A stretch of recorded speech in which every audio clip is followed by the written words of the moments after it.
Sup, fucker? How the hell are you? I'm great. I manifested you to say that.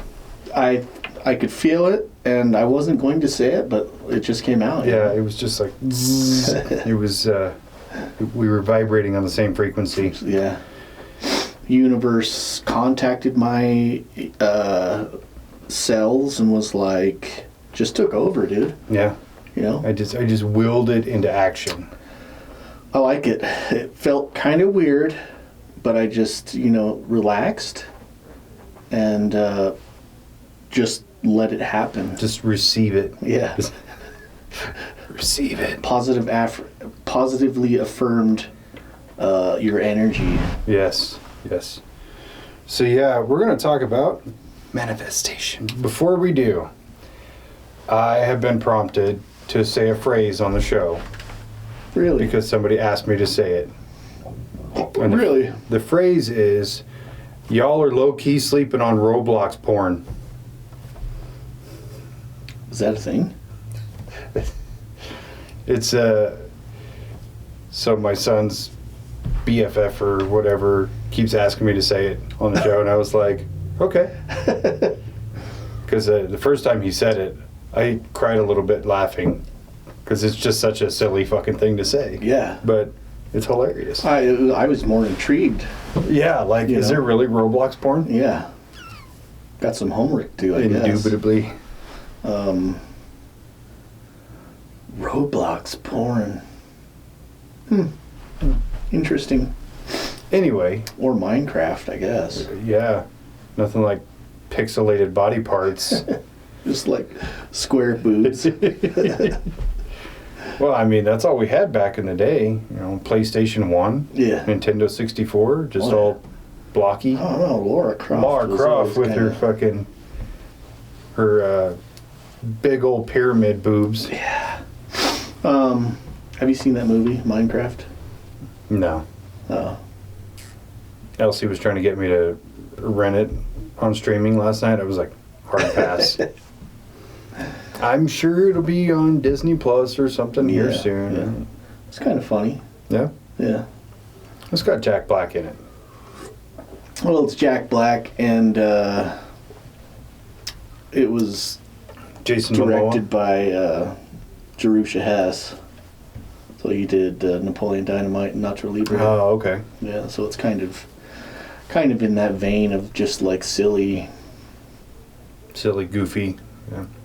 See, Jack Black is like one of those people that, like a lot of these big Hollywood stars where they play the same character over and over, but you don't mind it with Jack Black. Yeah. When it's The Rock, you're like, oh my God, enough.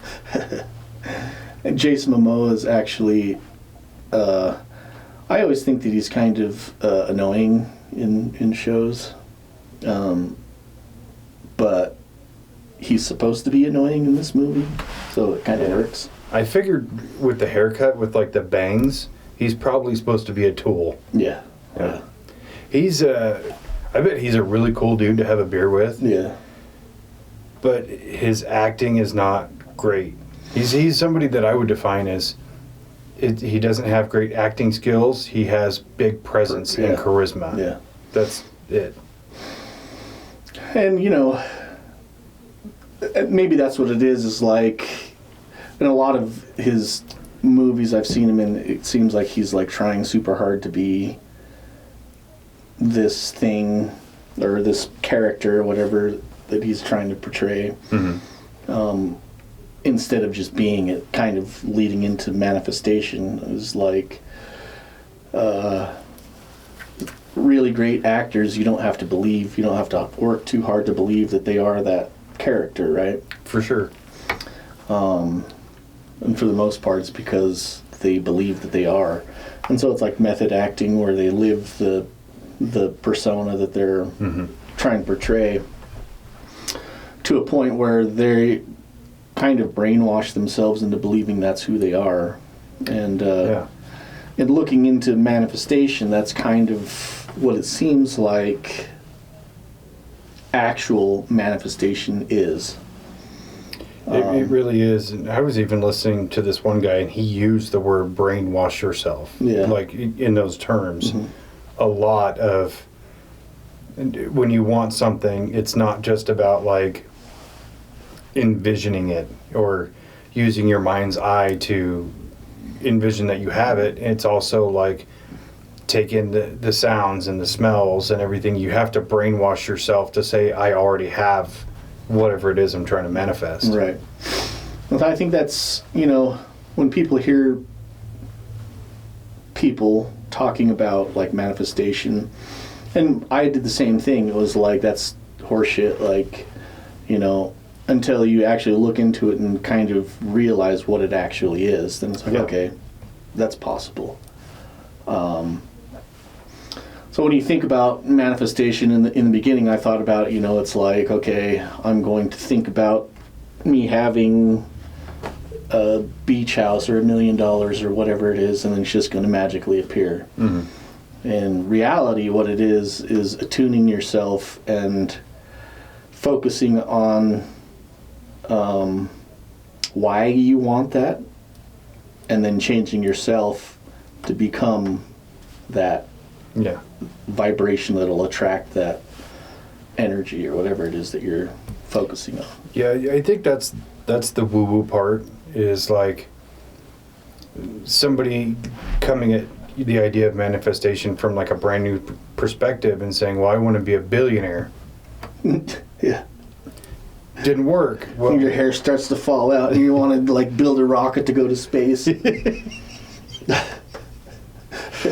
Yes. Well, manifestation doesn't mean anything without the law of detachment, where you have to detach from the outcome that you're looking for, in a way where you think, if I manifest $1 billion, it should just appear. Instead, what it could be is you manifest that outcome, but you cannot be attached to the idea that it's just going to appear. It may come to you in a completely different form, where it might be, you don't get that actual like pile of cash, but the next day you may think of a product idea, and then you build it, you put it in place, next thing you know, you made $1 billion on it. Yeah. And it's that sense of detachment from the outcome is what actually gets you to it, whatever it is. Oh, shit. Oh, do we have a... I don't know who that is, but let me turn this off. Oh, I thought you were going to have one of those telemarketers that we could punk. You know what? So you know that like India's kind of in a conflict with Pakistan, right? Mm-hmm. And ever since that's happened, I've been getting a lot less calls. It seems like they might be busy. They got some shit going on. Yeah. So it's, I mean, for me, it's been a little bit, you know, kind of nice. I've been getting a shitload of them. Really? Yeah.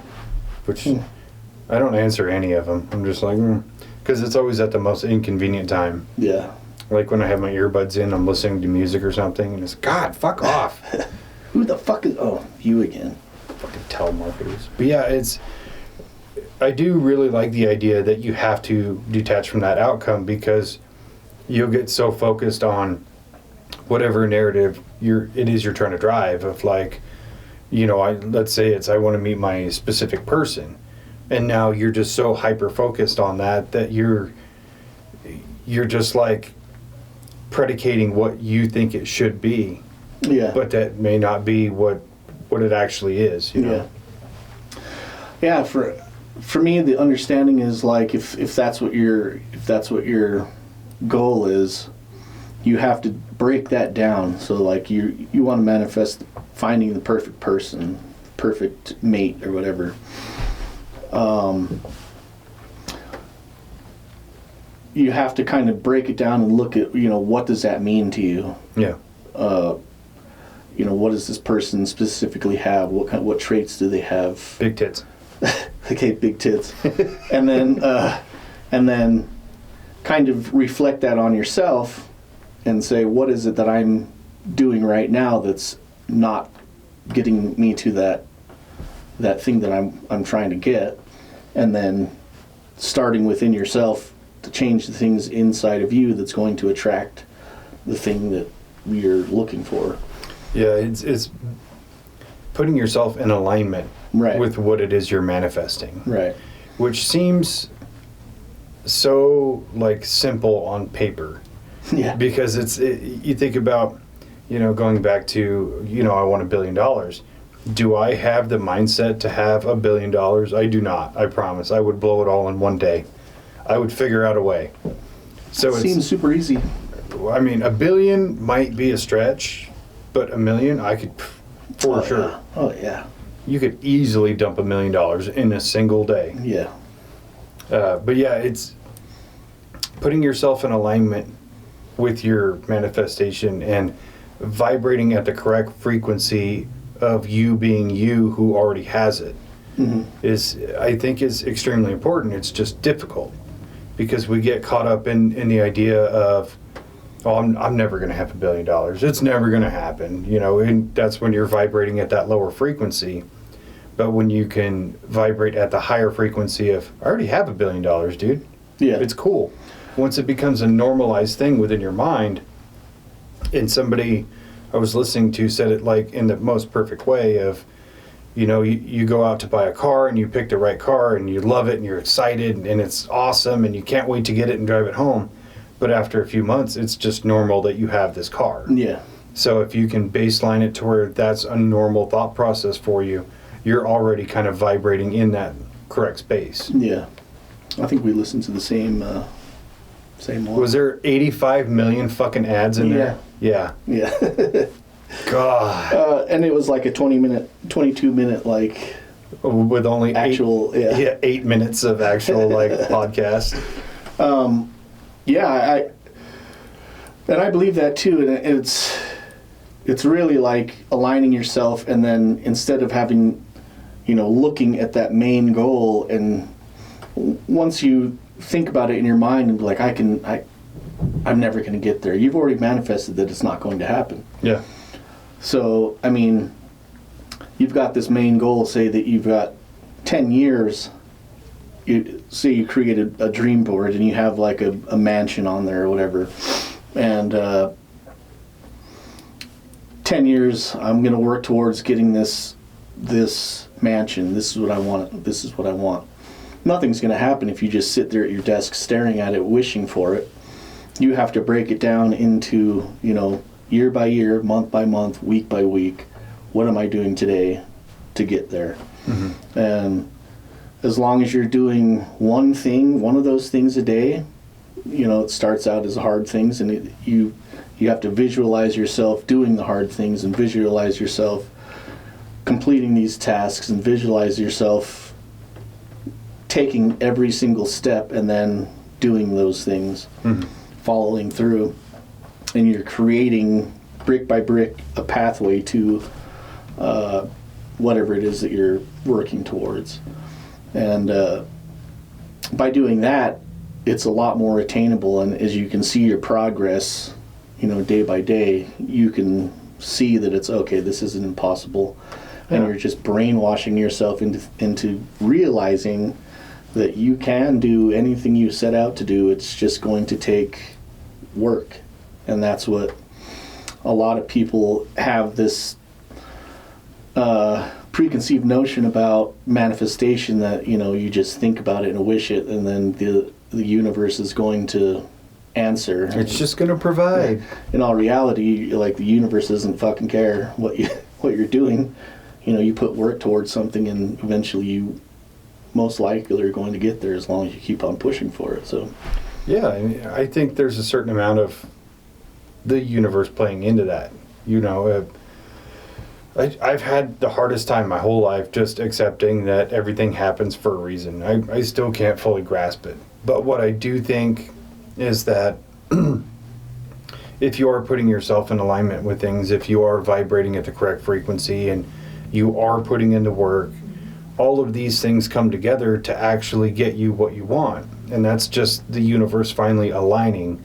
But it's all the pieces have to be there. It's not just, I'm going to sit here and wish for it. Yeah. It's like you said, you still have to put in the work. You have to structure what it is you want. You have to become the person who's able to accept whatever that thing is, Yeah. you know, and like with the manifesting a specific person, like, sure, I can manifest that person right now. Am I in the space to receive that person in my life? You know, because it's like you could meet them and then they go, I don't even like you. Yeah.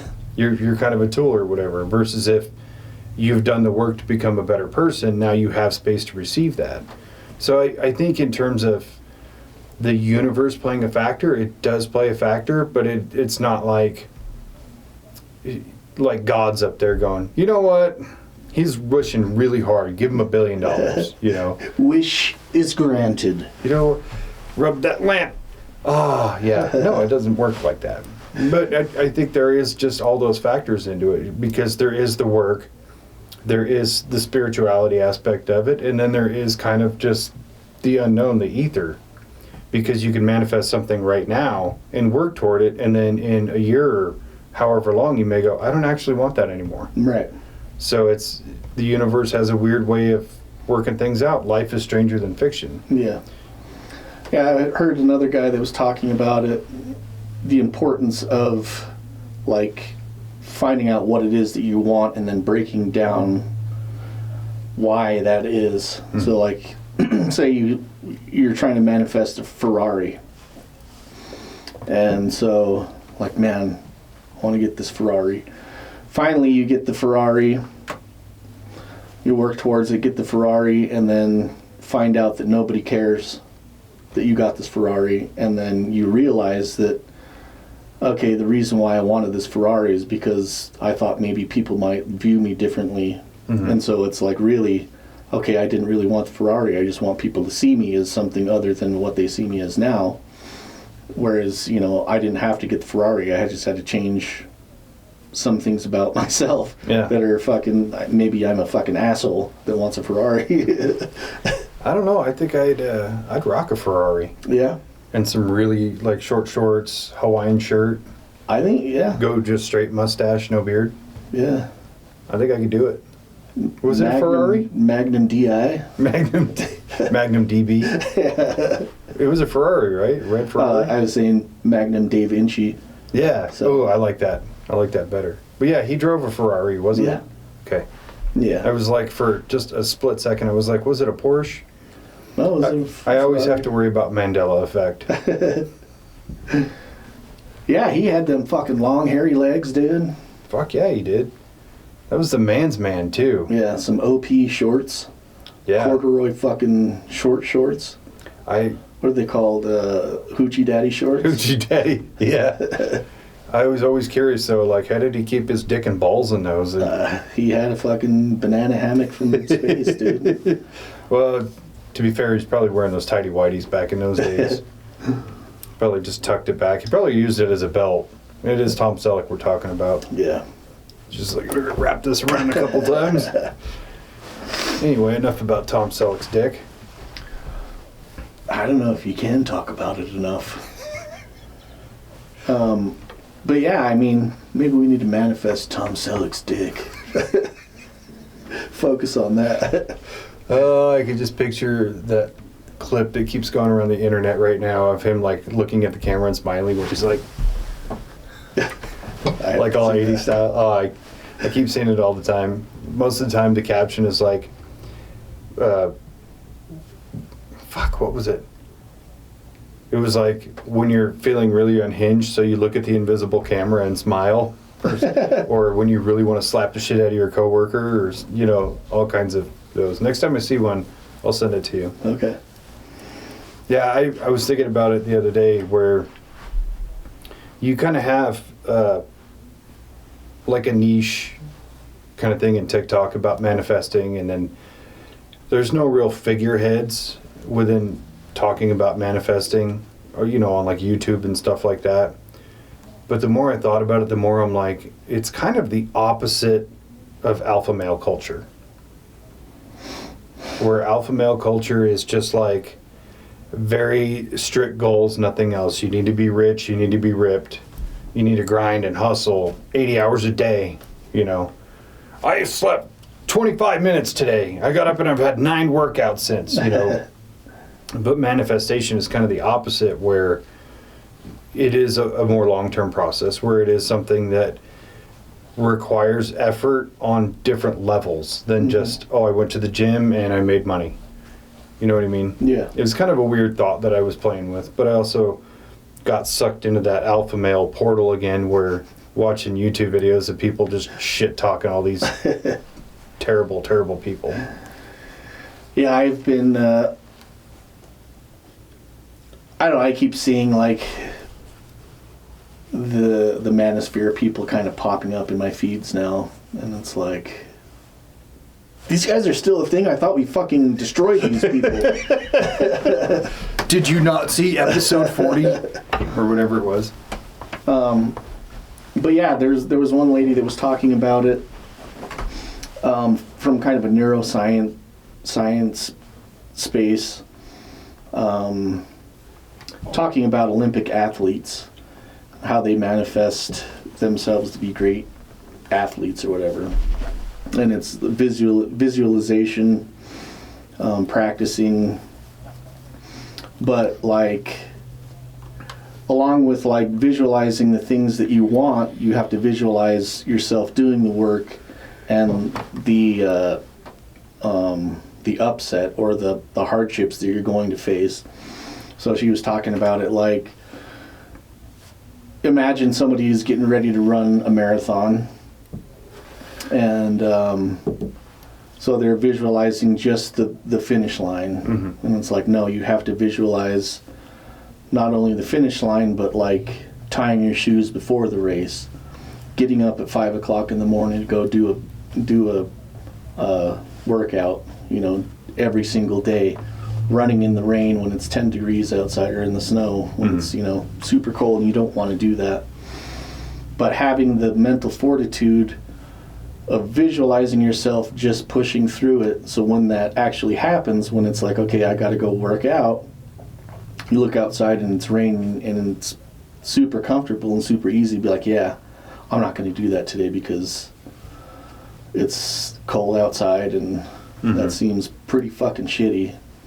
But if you've already visualized yourself doing that 100 times, then when it actually happens, you look outside and you see the snow or the rain that's coming down, and then you just say, okay, I've been here before, tie the shoes up and go out and run. Yeah. And that's kind of the neuroscience of brainwashing or retraining your brain to have the capacity to overcome the hardships of whatever it is that you're trying to work towards. Yeah, I was listening to another guy.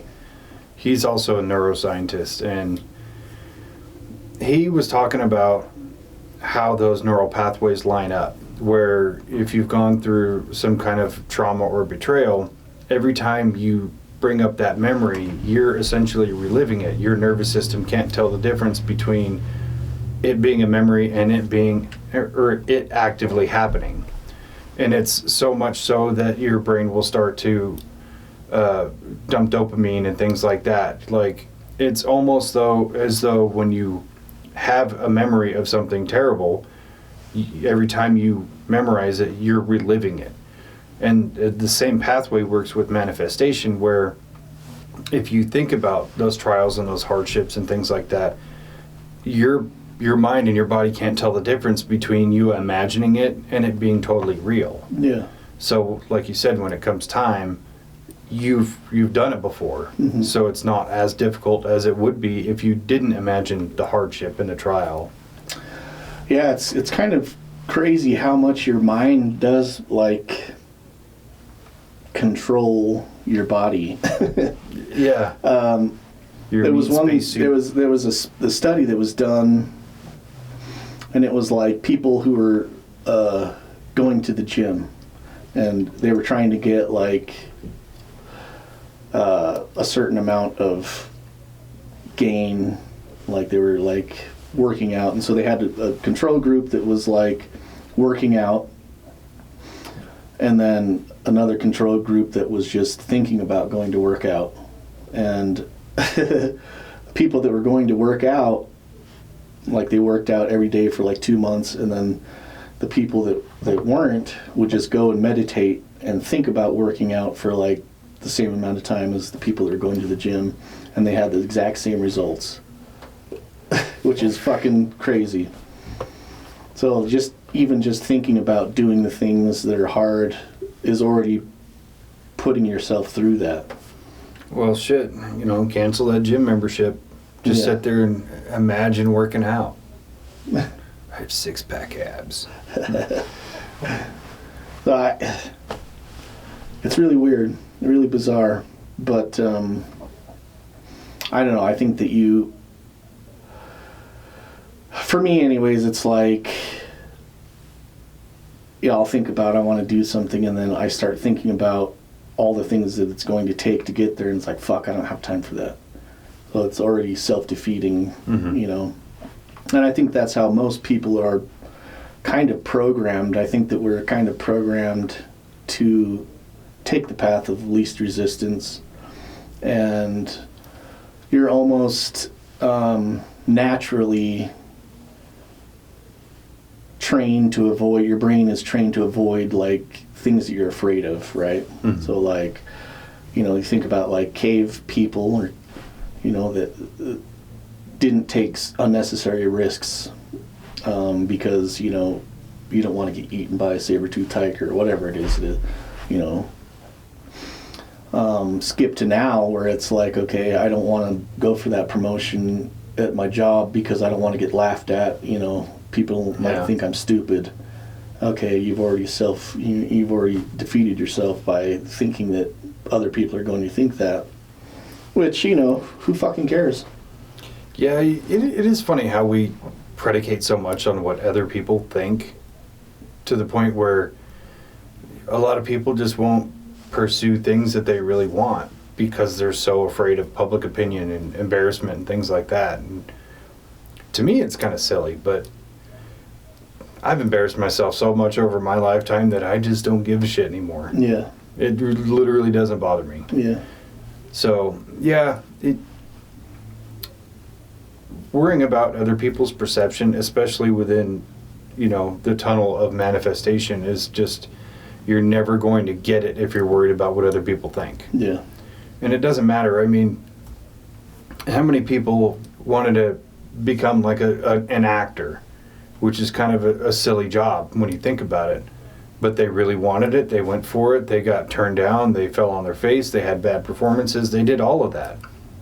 But a lot of them made it, You look at like Daniel Day-Lewis, one of the greatest actors ever. Again, method acting.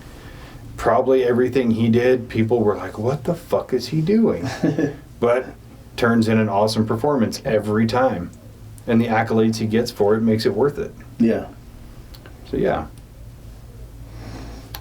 But yeah, I think with manifestation, it's a little more important to use because it is like your tracking system, because you'll say, I want this, but if you're actually going through the steps, you may find you don't want it, or you may find you want a different version of it or something else, and then making yourself able to receive that and working toward that.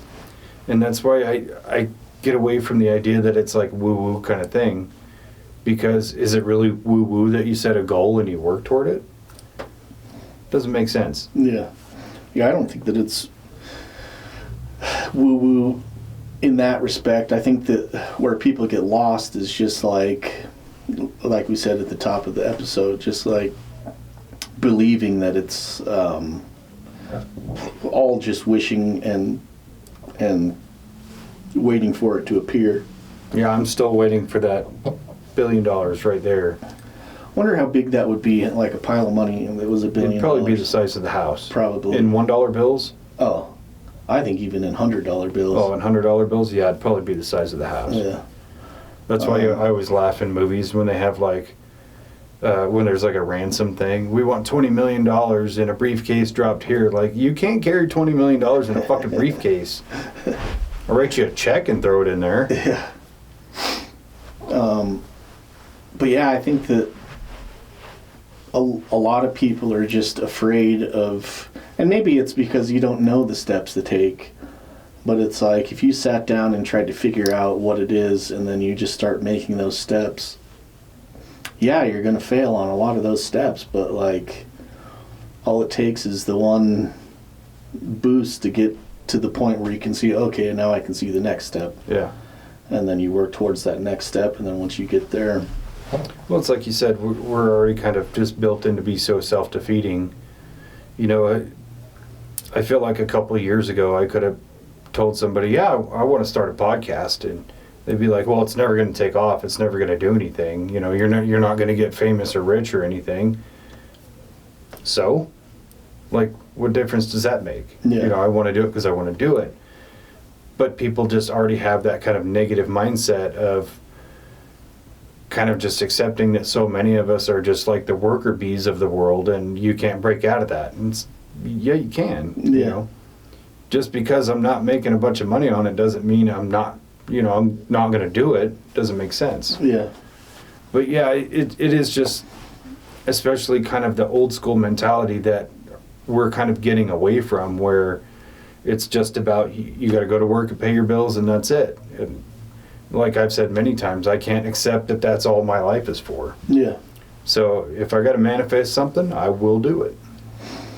Yeah, we just have to, and we're taking the steps. We're just, continually pushing ourselves to even this whole like consciousness and manifestation type realm. So even like the podcast, we talked about it for a long time, wanting to do it, and then so you just took the steps, and so here we are, a year and almost a year and a half into it, like still taking those steps. Yeah. We're kind of building, branching out into different things. Yeah, I mean, all the things that we had talked about doing for forever, now we're doing those things because of taking those steps, because of seeing that kind of end goal of, I want to do a podcast, or we want to go ghost hunting and things like that. And not worrying about what other people think about it is a big factor, because there are people who talk shit and run their yap and say, well, you're never going to make it or whatever. But most everybody is like, dude, that's awesome. What are you talking about, dude? We already have. We're fucking doctors. We got our doctorates. Doctor. We're coming up in our PhDs in fucking ghost hunting. Parapsychology, big one. We're movie critics now. which is actually a lot of fun. Yeah. But yeah, people want to look at that, and it's just like, what was that movie, The Pursuit of Happiness? People want to tell you can't do something because they can't. Yeah. And I think that's where a lot of that self-defeat comes from, is just those people think that they can't do something. Like, yes, you can. You're just not doing it. Yeah. That's the problem. Yeah. And even like, most people were kind of raised, and a lot of people, I think that I saw people talking about, the thought that like they didn't know how to go about enacting manifestation because they felt like it was very selfish, like a selfish pursuit. In reality, you have to take time to be selfish. Like you have to make time for yourself. You have to do that in order to be authentic, Yeah. Whether it's prayer or meditation or,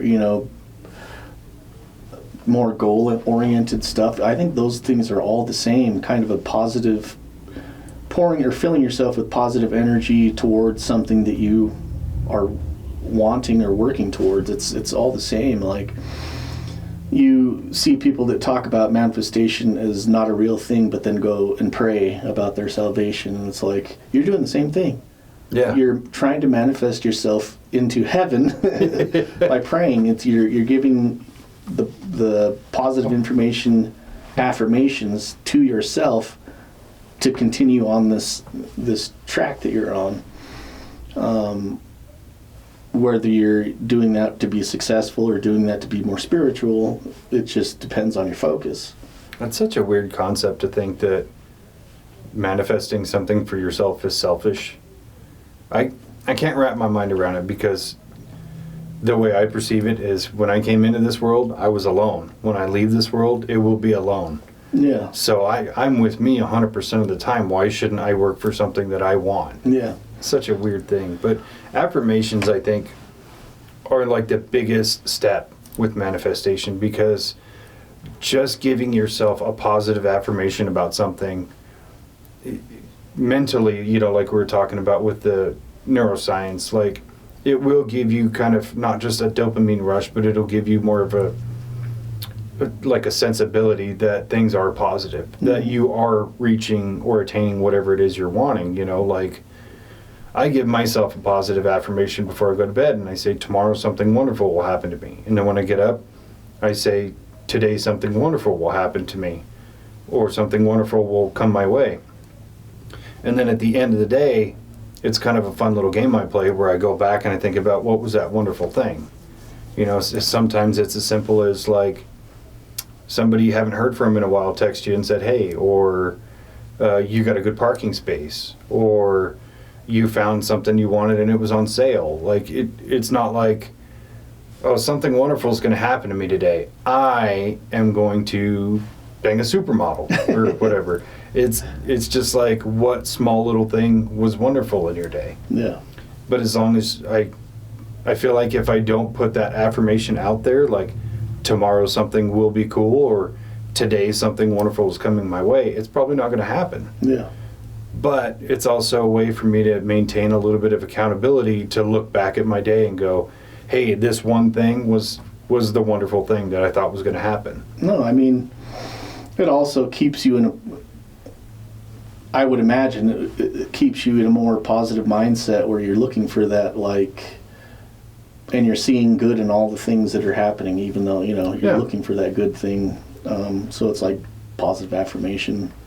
Well, and you always have to counterbalance too, like when a catastrophe happens at work or whatever, and you have to think about, instead of just being downtrodden and being like, oh, this fucking sucks, I should just go home sick or whatever, like, okay, we're going to get through it, you know. Just having a higher vibrational frequency. And that bleeds into other people. Other people are in tune to it, whether they want to admit to it or not. Yeah. You know, it's hard to be around somebody who's in a bad mood. But being around somebody who's in a good mood is like infectious. Yeah. Well, they've proved that scientifically, that so your brain works on alpha, beta, theta, delta, and I'm only alpha. Only alpha. different brain waves that your frequencies that your brain operates on, and it's, you know, at different times, whether you're like learning or like being submissive or, you know, being relaxed, your brain is operating on a different wavelength, right? At the same time, your heart is also creating its own wave pattern, and they can measure that up to 5 feet away from people. Really? Yeah. That's dope. And so it's, you can feel the energy coming off of somebody, and that's real. They you know, so if they have a very positive heart vibration, those are those people that you find that you're just, you know, you like to be around, and they're, you know, you're comfortable just being around them all the time. Then there's those other people that you just kind of walk by them and you're just like, bad vibes, dude. Yeah. They might walk past you in a store and it's like, oh, fucking that guy's a serial killer. But yeah, that's a real thing. Like they can measure that with some device. That's not my area of specialty, so I can't name the device. Yeah, that's not in my specific field. Yeah. But yeah, it is a real thing. Just the way people vibrate, you can pick up on it, you know, and you'll even find yourself on your day-to-day avoiding specific people because they're just that low vibration, negative energy people, and they'll just vacuum it from you. Like, they're like reversed alchemists. They can take your good energy and just turn it into shit. Yeah. It's crazy. Yeah. And if anybody listening if you don't feel that way, like you can pick up on other people's energy, it's because you're the negative one. Stop being a douche. Stop being an energy vampire. Fucking turd. Stop being a Colin. You ever watch fucking What We Do in the Shadows? Oh, yeah. Yeah. I only watched a couple episodes, but then there was like the energy vampire that was stealing off of his energy. Yeah. Yeah, that was funny. A Colin. I like that. Yeah. And we all know people like that. Oh, yeah. And those people can't manifest anything but just more negativity because they just can't get out of that mind space of everything sucks and I'm angry and I'm going to throw a tantrum. Yeah. And I get like that sometimes, and it's hard to be cognizant of, like, trying to change that, because sometimes I get in that and just kind of spiral for a few hours, and then it's just like, everything sucks, this is so stupid, like, and then get to a point where, like, okay, breathe. Yeah. It doesn't matter, this is what we're doing, fuck it, let's have fun. And then, you know, I might seem kind of fucking bipolar, because I'll just, like, be super shitty mood all day long and then just, like, switch. I do the same thing. But I kind of have, like, a phrase that I latched onto when I catch myself doing it, you know, because there's always a situation, especially at work, you know, whether it's, like, problems with work itself or problems with a person at work, and you get into it, you know, you kind of buy into the drama and the situation, and you do spiral. But when I catch myself doing it, I just, like, in my mind, go, unclench your fucking jaw. And then I just like, oh, yeah, I've been sitting here just gritting my fucking teeth for the last hour. Just loosen up. And then you go, what am I making a big deal about? Nothing. Yeah. Sometimes when you're getting fucked from behind, you just got to start pushing back. Yeah, just throw it back. Yeah. It always throws them off the trail. They're like, wait, stop, no! Then you realize you're the one in control. You're not supposed to be enjoying this. Oh, I miss those Diddy parties. I mean, I'm manifesting for that guy to get his comeuppance, that's for sure. Yeah, I saw something. Is this trial started already? Yeah. Yeah. I didn't even know, and then I saw something that was talking about, like, day 4, day 5 of the Diddy trial. It's like, oh shit, I didn't even know that was going on. Yeah, I've kind of loosely been following it because I'm just waiting for the big bombshells to come out. Now it's just little, like, this and that, you know, like leaked audio or certain videos being played in the courtroom and things like that. And I'm just like, this is only going to get way worse from here. But again, it's buying into that drama, you know. And even in the same vein of, like, manifestation and high frequency and things like that, sometimes you got to feed the low frequency a little bit. Yeah.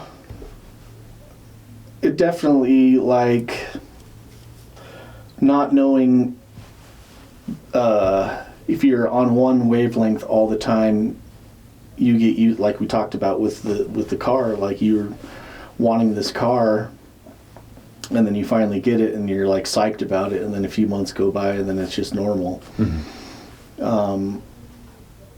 You have to, you know, kind of bring yourself back down to that space where you didn't have the car, and then realize, oh shit, I do have something going for me, you know. I do. Yeah. Having that, like, realization of being grateful or proud of yourself that you've achieved what you've set out to do. I think that goes into the manifestation. You know, once you've achieved one goal, you can see the next one as attainable also. If you look back and see yourself saying that, you know, the one that you just achieved you thought was going to be super hard and you got there, and then the next one you think is going to be super hard, okay, well, I've done this already, this can't be that bad. Yeah. And you take that next step. So you know, being grateful, I think, is just one of those steps in the meditation of manifestation. I agree, and I think it keeps your vibration where it should be. I mean, thinking about the car thing, you know, where after driving it for a few months, it feels normal. So how do you make yourself thankful to have that car? Well, I mean, I know how I do it. Like every time I go clean out my vehicle or go through the car wash or I get a new like accessory for it or something like that, I'm like, oh, this is so cool, you know? And you kind of bring yourself back to that like new car smell or that first day, you know, when you get to drive it off the lot. And it's awesome. It's great. I'm going to go show everybody and I'm going to post about it on social media and all that. Doing those little things to take care of what you manifested gives you a lot of peace and a lot of joy. And it does make it easier to go to the next manifestation because you're like, I have this and I worked for it, I manifested it, I got it, now I maintain it and I'm still thankful for it, but I'm still going to move to my next goal. Yeah. So we've talked about it, you know, what it is. Are there things that right now that you are wanting to talk about that you are like currently trying to manifest? Not really. I'm more in that space of that early stage of manifestation of what do I actually want? And so I'm trying to figure that out before I actually try to reach for anything. Because it's easy to say, you know, I want more money, or you know, I want a healthy relationship with somebody, or I want, you know, the channel to blow up or whatever. But it's like thinking about all those things and weighing out the positives and the negatives, and am I in the right level of vibration to receive those things? So that's kind of where more of where I'm at headspace wise. Are you manifesting anything? You know, I was thinking about that and I was like, yeah, I'm not really trying to manifest anything right now, but I actually am. I'm trying to be more physically fit. Mm-hmm. And I've been doing this for, you know, a little while now. But it was like, you know, changing my diet, changing my workout routine to incorporate more like cardio. Mm-hmm. And while I was doing these things, I also I'm just like uncovering things that I can change day to day, and it's like really eye-opening to see how easy your mind can control your body. Just thinking about like every day I wake up and I'm like, fuck, man, I don't want to go to the gym. Mm-hmm. I can take today off, you know, I can do a cheat day today on my diet, like whatever. I just want to eat a big fucking pizza and sit at home and watch TV or something. And so like I, you know, started a routine where the hardest thing that I want to do in the morning, the thing that I most do not want to do is take a cold shower. And so I do that. Like, fucking agree with you there. I jump in there, turn it on as cold as I can, just like step in the shower and die for about 2 minutes, you know. And so that's the fucking hardest. I do not want to do that at all. Like there's nothing in me that wants to do that. So I do that because, okay, that's the hardest thing I have to do today.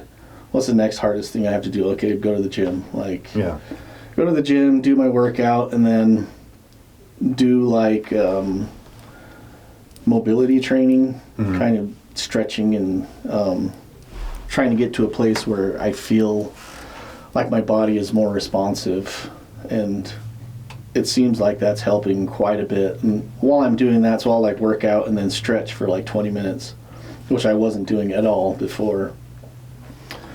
Because I'm doing that, I like focus on the things that I just achieved. Like I just did my workout, I was able to, you know, increase my weight limits or increase my, like before, like my settings on the treadmill was like super high, and like my heart rate would be fucking crazy because I'm just, you know, taxing myself. Now I'm on the same settings when my heart rate is like a lot lower because my body is getting used to it, and so it's like, okay, my cardio is getting better, and so just appreciating the things that I've done to kind of like really brainwash myself into believing that it's working. Like, I did it. This is where what do I do next? What do I do next? So, I didn't really think about it as manifestation, but that's kind of what's been going on.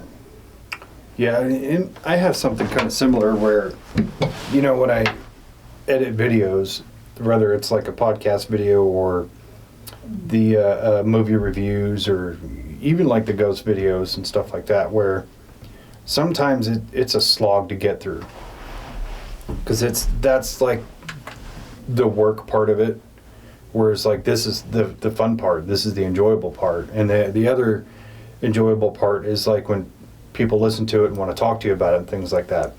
But the work part is the editing, which really it's not super time consuming, but it's just the way our brains are wired that, rather than do this, I could go play video games, or I can go get a snack. I can do literally anything else that sounds more fun. Yeah. So kind of having that same system like you're talking about, where you're kind of going through a progression of, now my heart rate's better, or I'm pushing more weight and things like that. And I kind of had to come up with a method of it on my own, which was, part of that was the social media clips. While you're editing it, you're like, oh, that's a great moment, I'm going to make a clip out of that.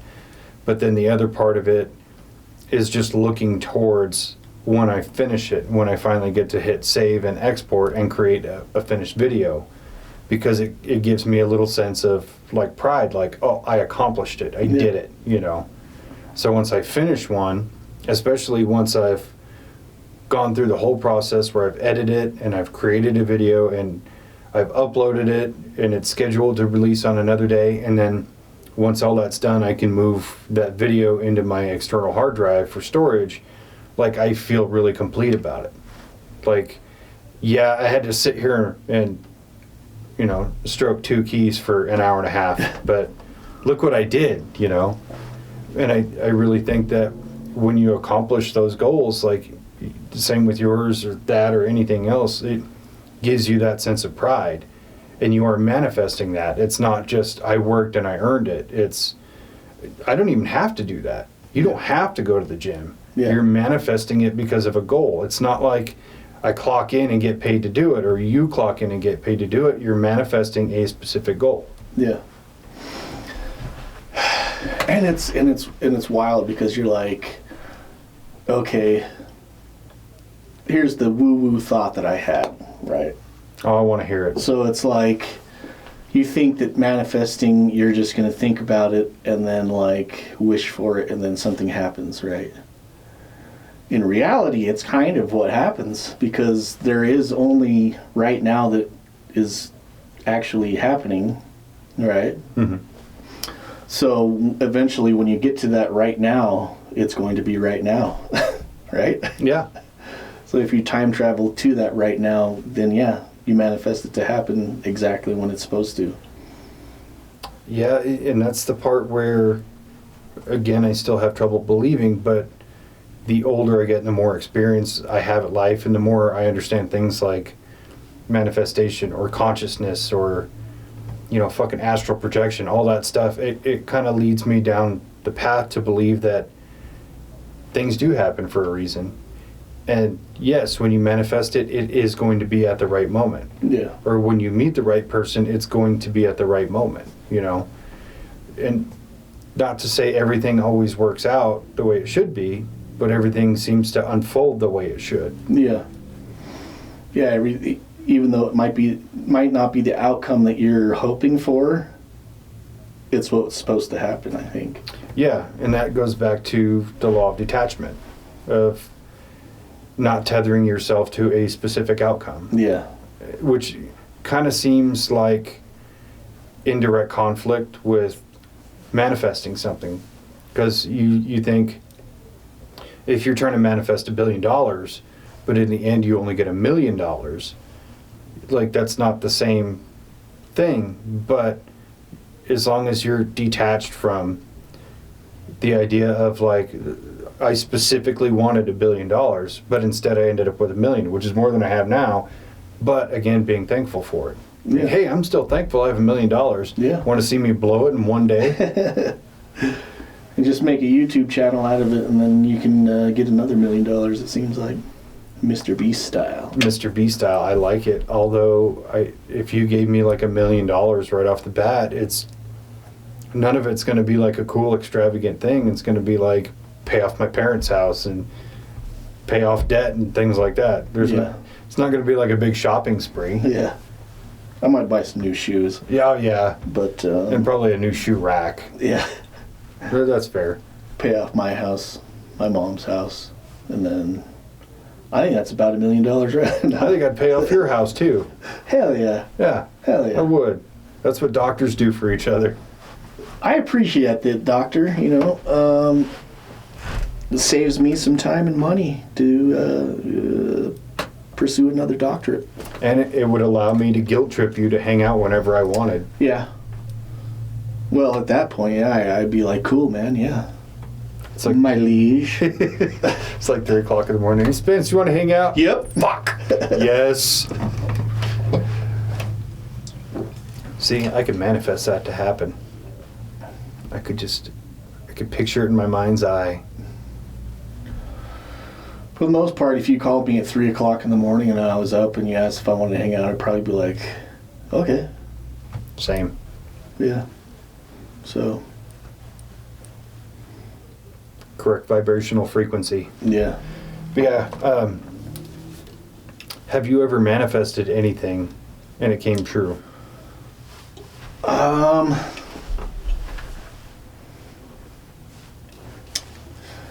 feel like I probably have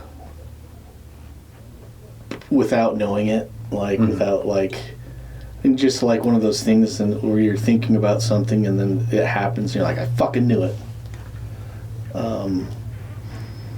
And of course, like everything else in life, like the things that you kind of hope for and they come true that are good, you don't really recognize. Yeah. But the things that like you worry about happening and then they do happen, they kind of stand out. So I mean, probably, but nothing specific that I can think of. I think it happens with a lot of very small things, which again ties back to consciousness and vibration, where I think, when you have a random thought about somebody and then you'll see them or they text you or call you or whatever randomly over the next, day or so, I kind of think that's a manifestation in a way. Because you'll go, hey, I wonder what fucking Joe Schmo's up to these days. And then the next day, Joe Schmo hits you up. Hey, man, how you doing? I think you putting that out into the ether is just giving it power and kind of fueling that connection momentarily, which causes one or the other to, connect in a way. Yeah. But I also think the same can happen through your dreams. You have a dream about somebody and then the next day you run into them randomly. Yeah. I think that's a strange little form of manifestation. I do too. Yeah, I guess, yeah. I mean, whether it's manifestation or just like almost in the realm of telepathy or precog, where it's like so, we've talked about people having energy and like brain waves and you being connected to certain people and so like whether you're like thinking about this person because your energy is searching for that type of energy again, mm-hmm. or it's like that energy is already moving your direction and you're sensing it, and then you have that that precognition of you're going to see this person or whatever, and it actually happens. I think that's totally possibility. Well, I think all those things they're all tied together. Yeah. The consciousness, telepathy, the astral projection, manifestation, I think those are all just separate components to the same thing. Well, I mean, I think consciousness would be the overall, like the umbrella that all those things sit under. But I do think that they're so indefinitely tied together that it's hard to imagine one thing without the other. Yeah. Because you think about, even with manifestation, you're using your consciousness to manifest something. It's not just, your body goes into work mode and you put in the work to do it. Like, your consciousness has to have it. You have to be able to imagine yourself having it. And you can't have an imagination without consciousness, without being like a sentient being of yourself. I mean, a robot can't manifest anything because it's just a robot. It has no consciousness. Yeah. And to get there, you have to kind of be thinking of it as like everything is made out of electricity, right? Like the atoms are all electrical wavelengths that are vibrating in a certain pattern to make this table or this phone or whatever. Our bodies are all made of electricity. That's all that we are. And those waves, brain waves and heart waves, are the output of the electrical energy that we're made out of. And so yeah, trying to manifest something, it sounds woo-woo, but if you're aligning your electricity in a certain way, it's going to be more of a direct route to that pathway, that thing that you're trying to accomplish. So I kind of started out this whole thing with like thinking that manifestation was kind of like very woo-woo, but until I understood what it is actually talking about. And there are people in like on TikTok and stuff that do talk about manifestation in the woo-woo realm of like just wishing for it and then it happens. Yeah. Which I don't agree with. But you can always identify those people too, because they also do fucking tarot. Yeah. They definitely have rocks in their pockets, Yeah. That's just a joke. If you carry crystals around, good for you. I don't really care.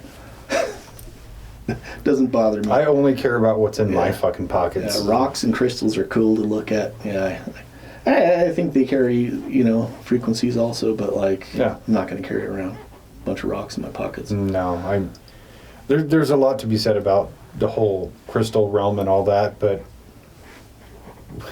when it becomes your entire personality, you've taken it too far. Yeah, just like any other thing, a well balanced diet of like bullshit across the spectrum is better. Yeah. No, I 100% agree, and it's to me, manifestation was something I kind of grasped onto a while back, but I didn't really have the bandwidth to receive the information because I was still kind of in that like negative mindset of that's bullshit, you can't do that. But the more I listened to and the more I understood about it, the more I went, well, it's possible, whatever.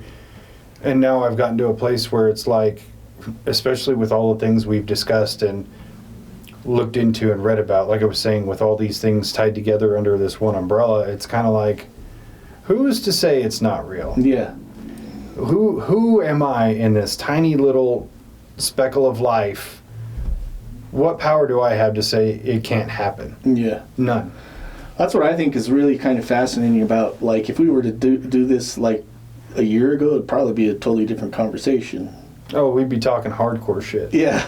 Whereas now, or we've talked about so many different things that are possibilities. This is just another thing that's like, open to explore. Like, yeah, fucking try it, dude. See what happens. Well, and I think especially for me, where I felt like my life took a huge downturn, and it was kind of like, at the time, I would grasp onto anything if it kind of gave me a sense of purpose. Mm. But like I said, at the time, I didn't have the bandwidth for it.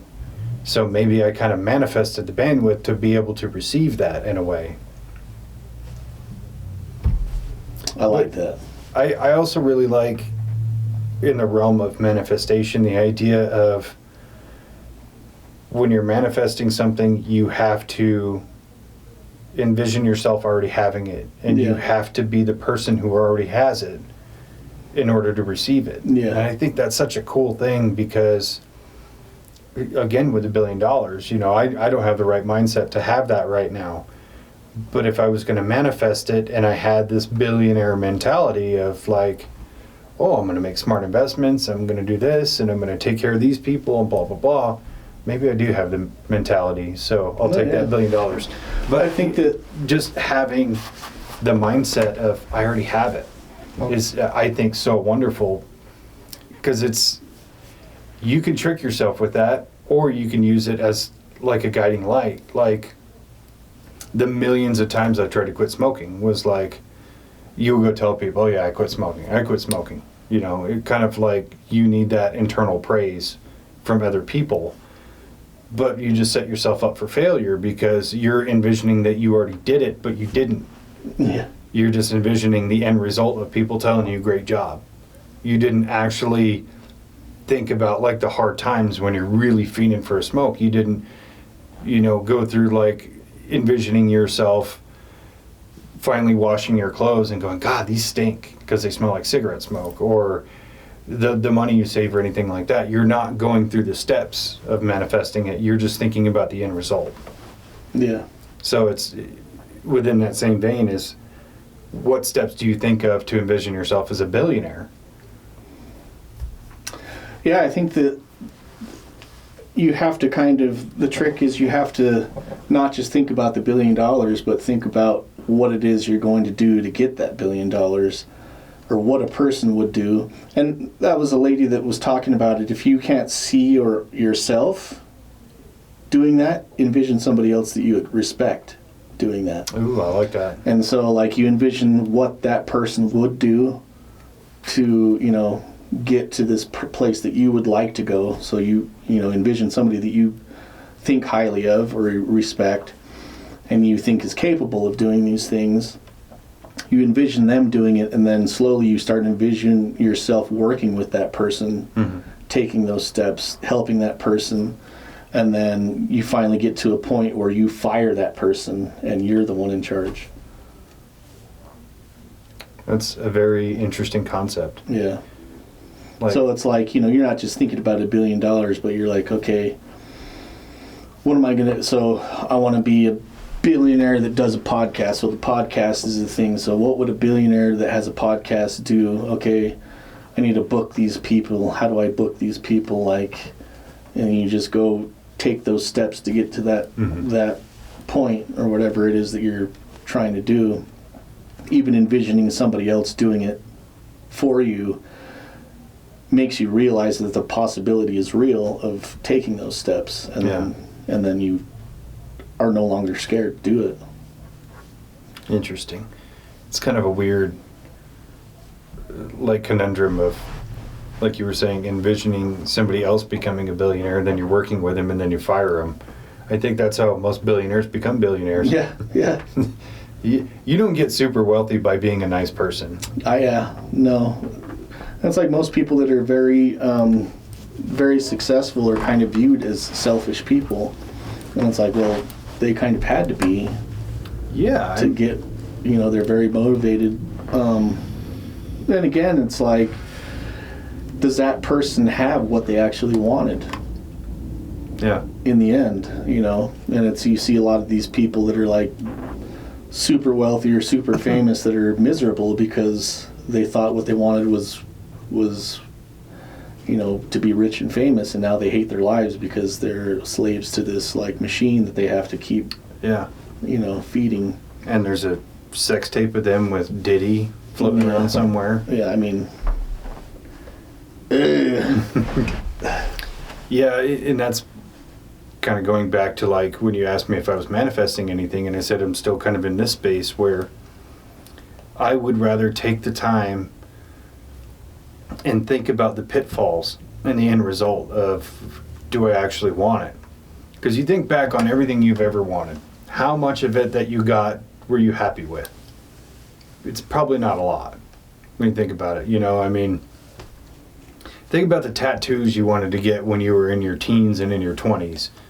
Would you be happy with them now? Probably not. No. Yeah, that's why I see people with, like, you know, Looney Tunes characters or something, like, okay. Yeah, and they probably hate it. You know, a lot of them probably do. Yeah.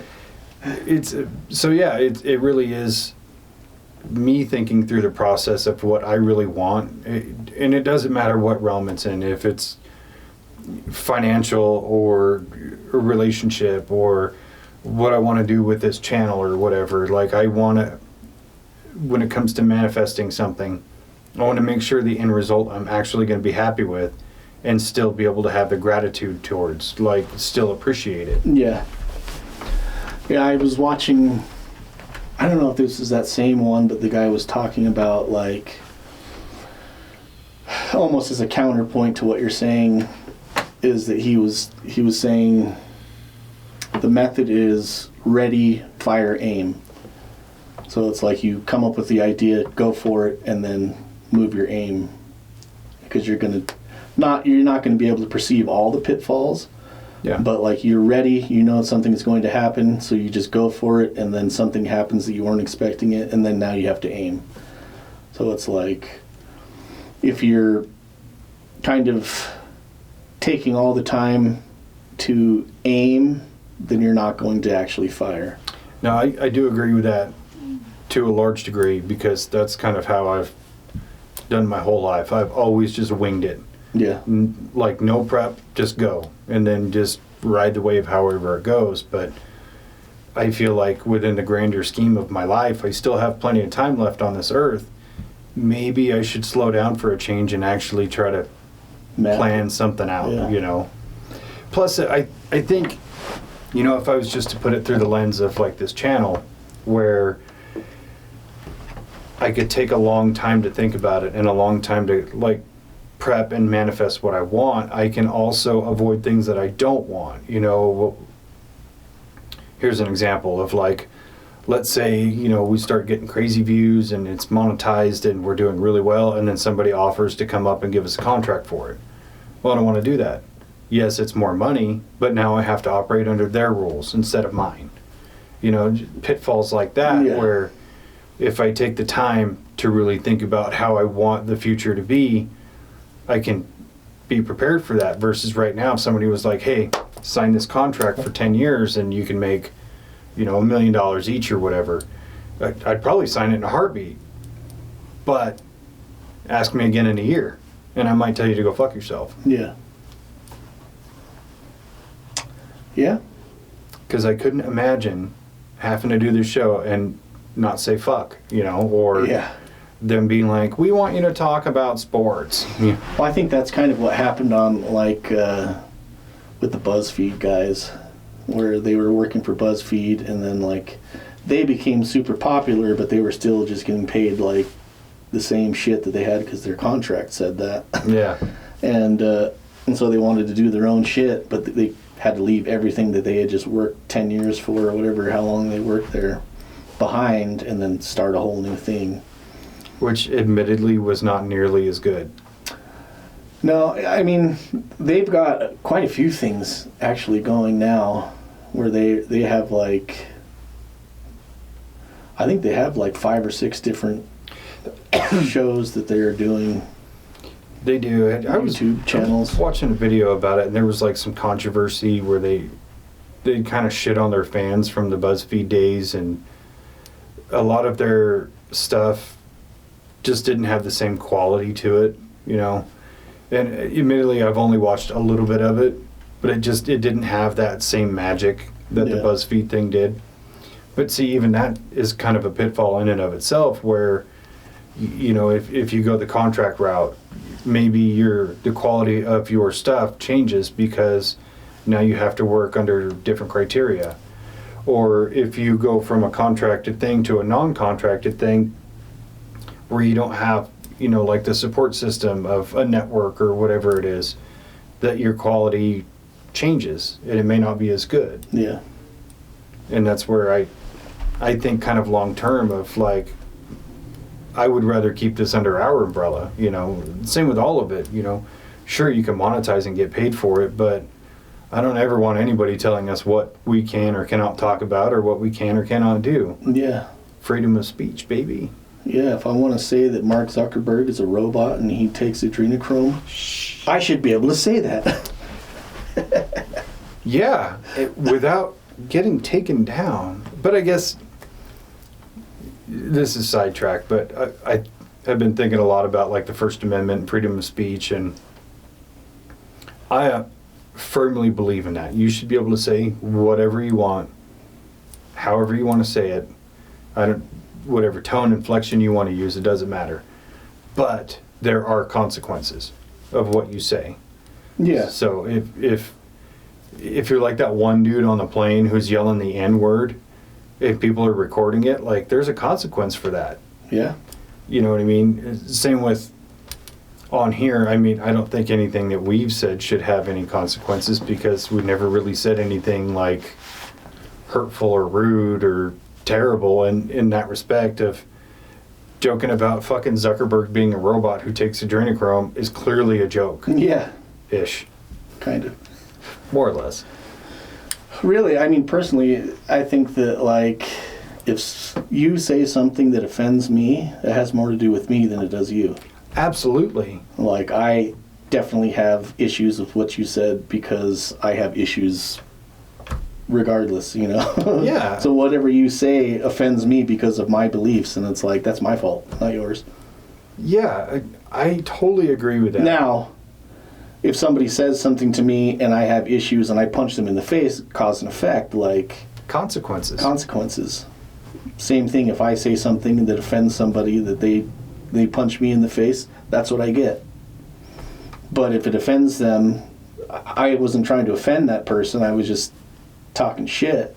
Unless if they're you were, offended, like... Unless you were outwardly being offensive. True. Like, if you throw a racial slur at somebody of that particular race that you're trying to slur, then you were intentionally being offensive, and you fucking deserve to get punched in the face. Yeah. So, cause and effect, consequence. Yeah. And most of the time, like, when I call people names, I don't typically use racial slurs. But, like, making fun of somebody's race, I'll do it to them in the space of, like, making a joke. Like, Yeah. making fun of Stitch for being Asian. Like, which is, like, only because it's so hard to believe. Like, Yeah. I had no idea that he was even partly Asian, and then after he said that he was, I was like, holy shit. Yeah, you are. Fuck, makes sense. Yeah. I can see it, dude. Well, I think most people are inherently not racist. Yeah. I think we do feed into stereotypes and racist jokes and things like that, but I don't believe that most people are actually racist. I would think most people are more ignorant than racist. Like, ignorant in the sense of, like, they just don't understand why or how certain things can be offensive.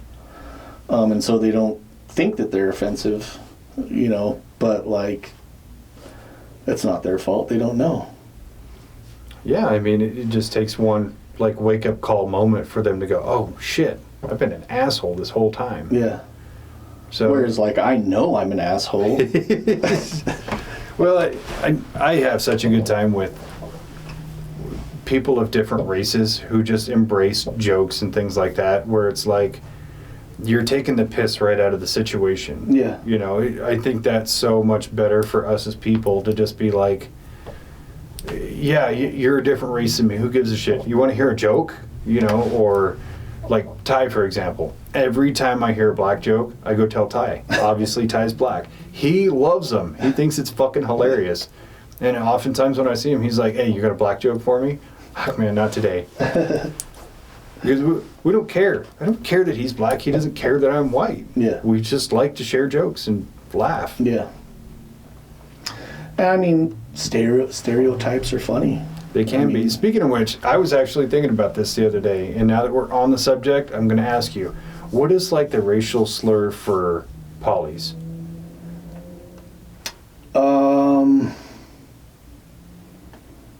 I don't know.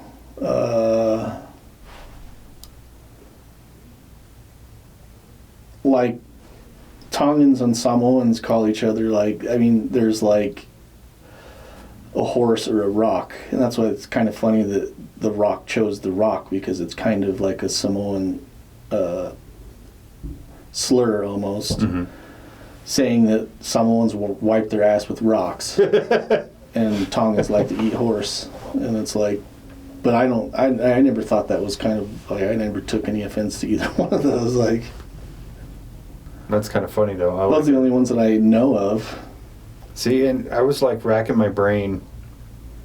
I was like, it's gotta be something to do with a coconut. Or maybe coconuts can be used as. I wouldn't take offense to that. No, I wouldn't either. I mean, But I mean, I don't really take offense to much. I mean, I just don't fucking care what people say.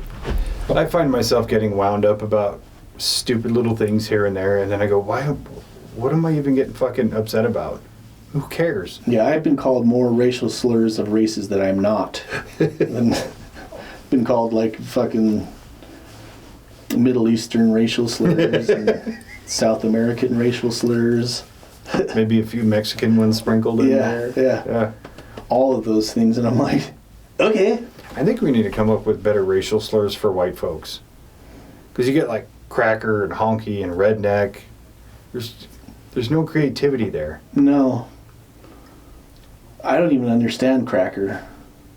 Just because you're white, plain, tasteless, Oh. salty.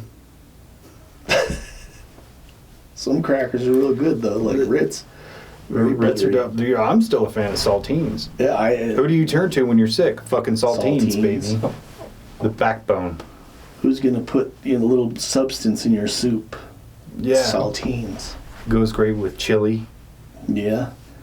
I prefer cornbread, but I do too. Oh, God, cornbread. Anyway.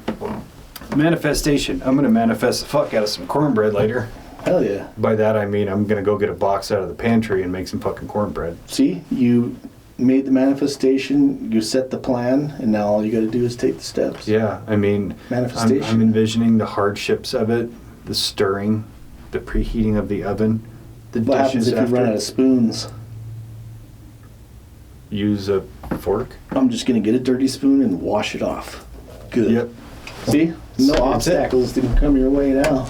Dude, it's fucking manifested cornbread. It happened. See how easy that was? Now, in the future now, you're gonna be sitting there enjoying cornbread. Yeah. And I'm going to manifest some canned chili on my way home later, and I'm going to have chili and cornbread. Hell yeah. See? What's your, you like Hormel? I do like Hormel. Yeah, it's pretty good. It is pretty good. So I used to work in a manufacturing plant that made chili. And so we made like Wolf and Denison chili. So if you ever get the chance to get Wolf chili, just skip it. Go for Denison. It's way Is that better. a brand? Yeah. Oh. I don't know if they even still make it, but I was like, when you said that, I was thinking like wolf meat chili. I didn't even know that was a thing. it reminds me. Fuck it, I'd try it. Yeah. I don't give a shit what animal it is. I'd try it. Yeah. You know who Nick Swartzen is? Yeah. He's got a joke in one of his stand-ups. He's like, I can't wait till I get old like my grandma, and I could just say weird shit at weird times. You know, like the waiter puts the plate in front of you, and you're just like, I don't like this. I don't like this. I don't like this. And he's like, well, what's the matter with it? I don't like it. I don't like it. Does it taste bad? I don't like it. I don't like it. Well, what's wrong with it? This tastes like wolf pussy.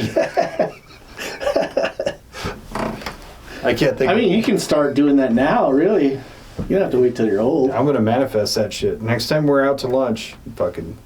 How is everything? Well, this tastes like wolf pussy, but I'm enjoying it quite thoroughly. Yeah, I mean, it just so happens I am already a fan of wolf pussy, so. What a fucking weird thing to Wolf say. pussy and bull dick soup. Love them. Bull dicks. And some goldfish anus on top. So, what is something you'd like to manifest for your future?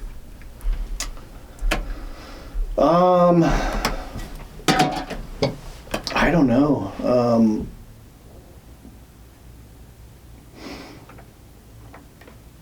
Right now, I feel kind of content. I'm trying to manifest myself into a more healthy space where I'm taking steps to be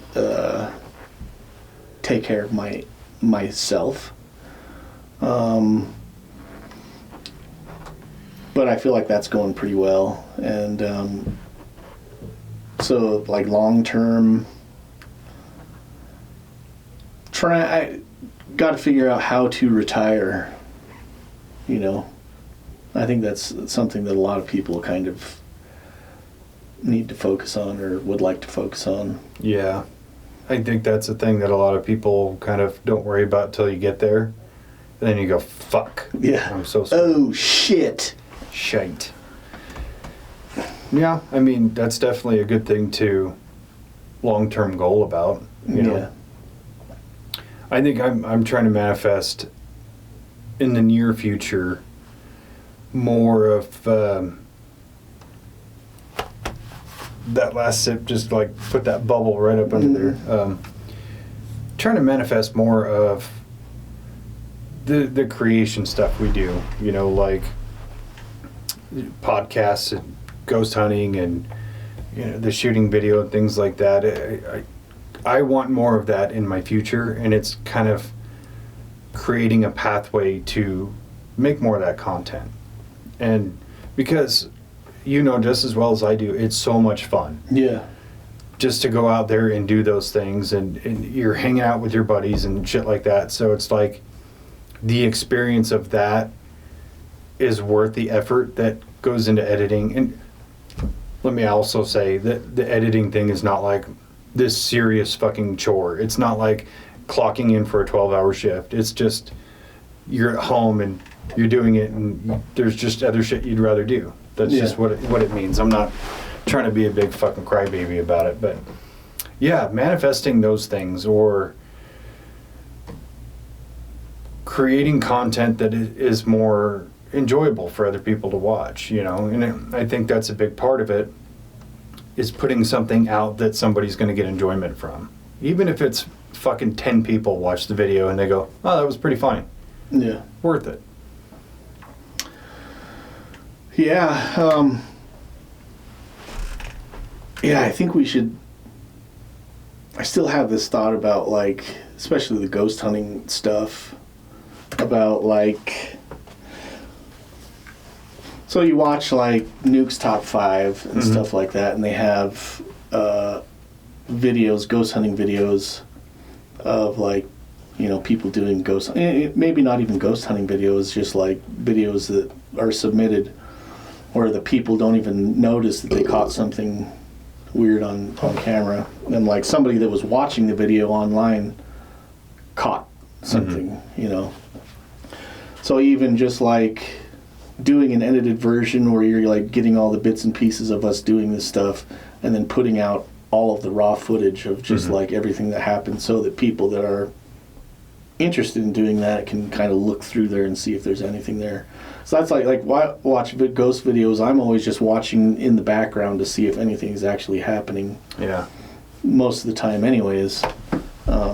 I think that would be kind of cool, just to, put raw footage out there of people that are, like, internet sleuths that don't want to go out and fucking just go ghost hunting themselves. They can still do the ghost hunting just on camera. I think that's a pretty cool idea. I mean, you wouldn't get a lot of viewership, but what is important is that if somebody did see something that we missed, it'd be so cool. Yeah, I think it would be a little more valid too. Like, yeah, we didn't set this up, we didn't even know it was there, but this is what we caught, and somebody else found it, not even us. So that kind of leads me into another point I kind of wanted to throw out there. The parallel of manifestation with the kind of summoning of UAPs. Do you think that, like, what's his name, Chris Bledsoe? Is that right? Yeah. Do you think what he's doing is just manifesting, or does he have a specific ability?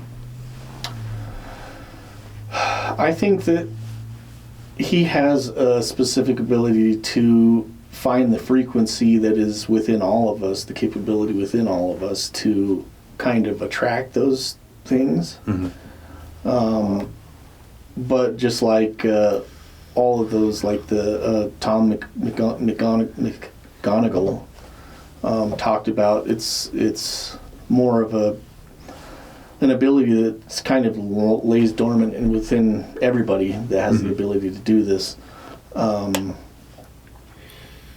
We just don't know how to tune ourselves to it, don't know how to attain that like frequency that will get us there. Mm-hmm. So I do think it is a special ability that he has adapted to find that frequency and attract those, but I do believe that everybody can do it. It just takes a lot of work. Yeah. So, I mean, I think that it's more